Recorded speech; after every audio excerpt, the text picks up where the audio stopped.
ત્રીજો પ્રશ્ન હરકિશનભાઈ પૂછ્યો, તો કોઈ એક પ્રસંગ તમારા જીવનનો એવો છે કે જે યાદ આવતા તમને ખૂબ આનંદની અનુભૂતિ થાય?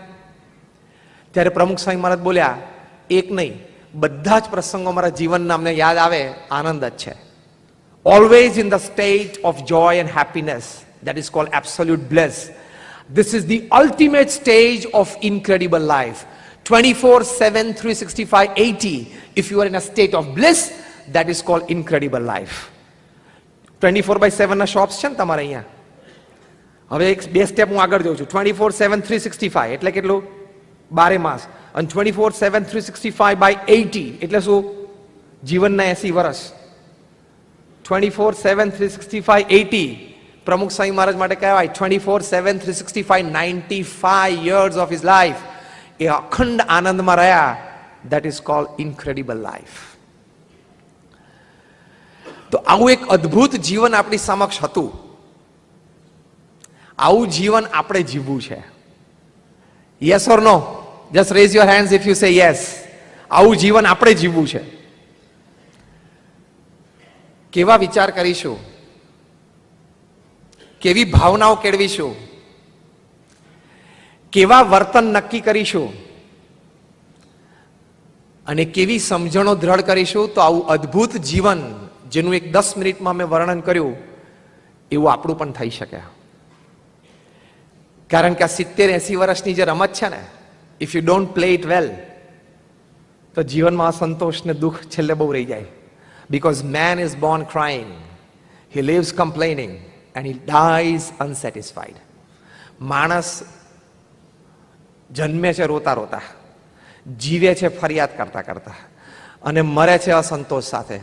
નકામું ગયું કે છે. એવું આપણે ન થાય એની માટે આ ઇનક્રેડિબલ લાઈફનો સેમિનાર છે કે ફરિયાદ કરતા કરતા ન જીવીએ. કારણ કે જન્મ્યા ત્યારે રોવું કે ના રોવું એ તો આપણા હાથની વાત નહોતી, સમજદારી પણ નહોતી. પણ પાછલા બે મુદ્દા, ફરિયાદ કરતા કરતા ન જીવીએ, રાગ દ્વેષ મનમાં રાખીને ન જીવીએ, અને પૂર્ણ સંતોષ સાથે ને આનંદ સાથે મરીએ, એવું જીવન તો બધાએ જીવવું છે ને. Yes or no? That is called incredible life. ઘણા બધા ડાયમંડના વેપારીઓ બેઠા છે. ડાયમંડનો બેઝિક એટમ કાર્બન છે. કાર્બન એટમ્સ ભેગા થાય છે એટલે કાર્બન એટલે ડાયમંડ બને છે. પણ તમને એ પણ ખ્યાલ હશે કે જે કોલસો છે ને એનું પણ બેઝિક સ્ટ્રક્ચર કાર્બન જ છે.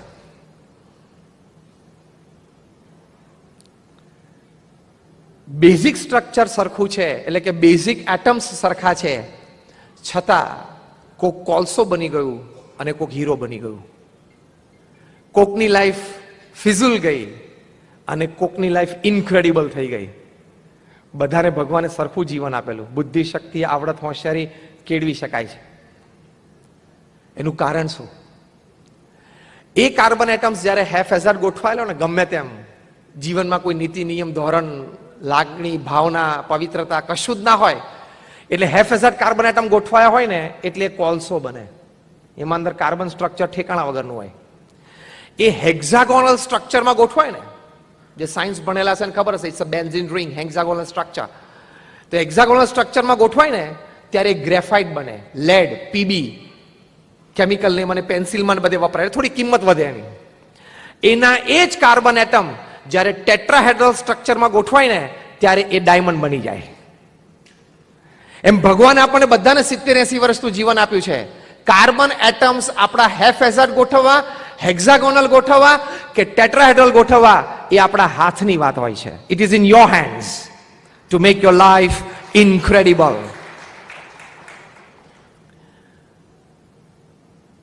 હમણાં સમાજમાં 2-3 ઘટનાઓ બની. એની પરથી લોકો જીવનને શું માને છે, જીવનને કઈ દ્રષ્ટિકોણથી જોવે છે અને કેવું જીવન જીવે છે. સારો વર્ગ, ભણેલો વર્ગ હોય, upper crust of the society, 12,000 કરોડનું એમ્પાયર સ્થાપનાર વ્યક્તિ અત્યારે મુંબઈમાં ભાડે 2 BHK ફ્લેટમાં એના દીકરા એને મૂકી દીધો. ખ્યાલ આવી ગયો?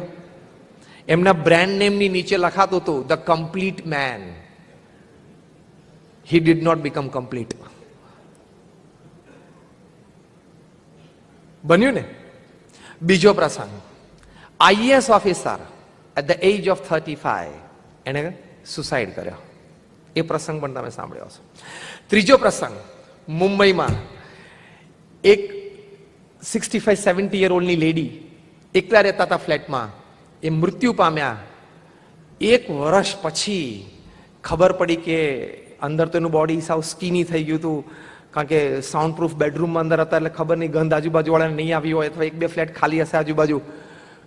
ત્યાં સુધી 1 વર્ષ પછી એનો દીકરો અમેરિકાથી અહીંયા આવ્યો ત્યારે ખબર પડી કે મમ્મી તો 1 વર્ષ પહેલા મૃત્યુ પામી છે. Is this life? Is this your money? Is this your status? Is this your fame? Is this your business? Is this your education? Is this your modernity?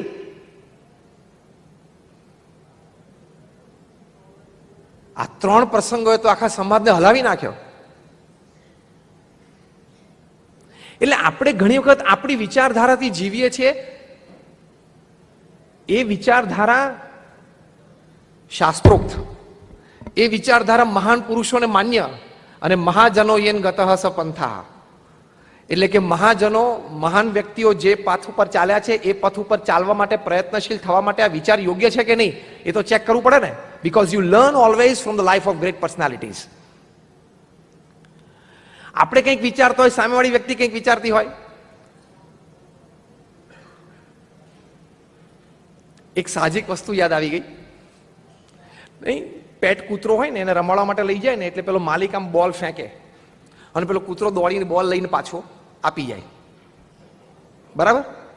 Farm house પર તમે ઘણું આવું જોયું હશે. અત્યારે તો આ રમત આપણે જોઈએ છે કે માણસ છે કૂતરાને રમાડે છે.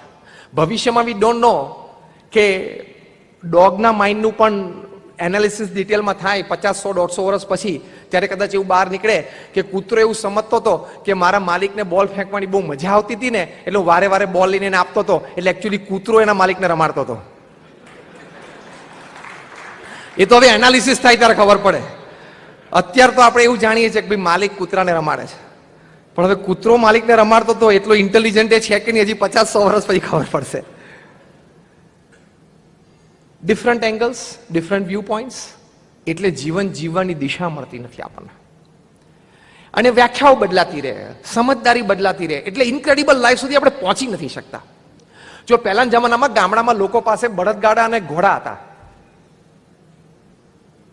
એમાં જો કોકની પાસે ગાડી હોય ને તો એ પૈસા વાળો કહેવાતો. આજે રિવર્સ, શહેરમાં બધા પાસે ગાડી છે, એમાં જો કોકની પાસે ઘોડો હોય ને તો એ પૈસા વાળો કહેવાય. યસ ઓર નો? વ્યાખ્યા બદલી ગઈ ને?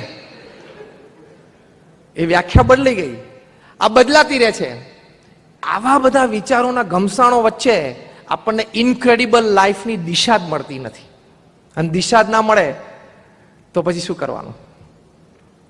તો ઇનક્રેડિબલ લાઈફ જીવવા માટે આવા મહાપુરુષોના જીવનમાંથી શીખ રૂપે the first and the foremost point, પહેલી અગત્યની વાત છે, આપણી તમામ જવાબદારીઓ નિષ્ઠાપૂર્વક આપણે બજાવવી જોઈએ.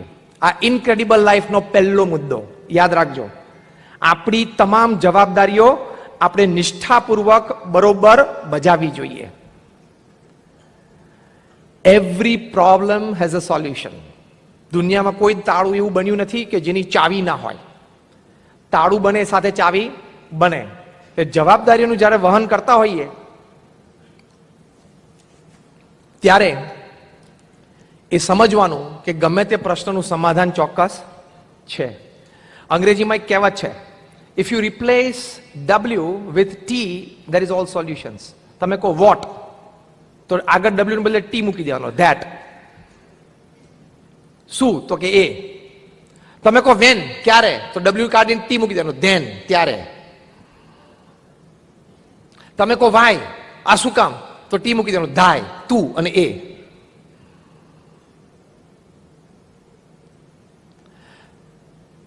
Every problem has a solution. દરેક પ્રશ્નનું એક સમાધાન છે જ. એ સમાધાન આપણે દ્રષ્ટિ સમક્ષ રાખીએ તો વ્યવહારિક સાંસારિક બધા પ્રશ્નોનું સમાધાન એમાં રહેલું છે. એ નિશ્ચિત છે. 5 રીતે સમાધાન કોઈ પણ વ્યવહારિક કે સાંસારિક પ્રશ્નનું આવે. પહેલો નિર્ણય કદાચ તાત્કાલિક નહીં લઈ શકાય તો એ પ્રશ્નને સમય આપવાનો. થોડો સમય ગયા પછી પણ પ્રશ્ન ન સોલ્વ થતો હોય તો સમજણ રાખવાની કે ઇટ વિલ કન્ટિન્યુ લોંગર. ઘણા વખત સમજણ પછી પણ એ પ્રશ્નનું સમાધાન ના આવે તો સાંખ્ય રાખવાનું, ભૂલી જવાનો, ફોરગેટ ધ ક્વેશ્ચન. અને એના પછી પણ જો ભૂલાય નહીં તો નસીબ માનવાનું. The question also stands, the problem also stands, you also stand. Simple. પણ રડવાનું નહીં, દબાઈ નહીં જવાનું, પાછા નહીં પડવાનું. પ્રશ્ન તો આવે તો નિર્ણય લઈ લેવાનો, નિર્ણયથી ના પતે તો સમય આપવાનો, સમયથી ના પતે તો સમજણ રાખવાની, સમજણથી ના પતે તો સાંખ્ય કરવાનું, સાંખ્યથી ના પતે તો નસીબ સમજીને ચલાવી લેવાનું. બીજું શું છે? As simple as that.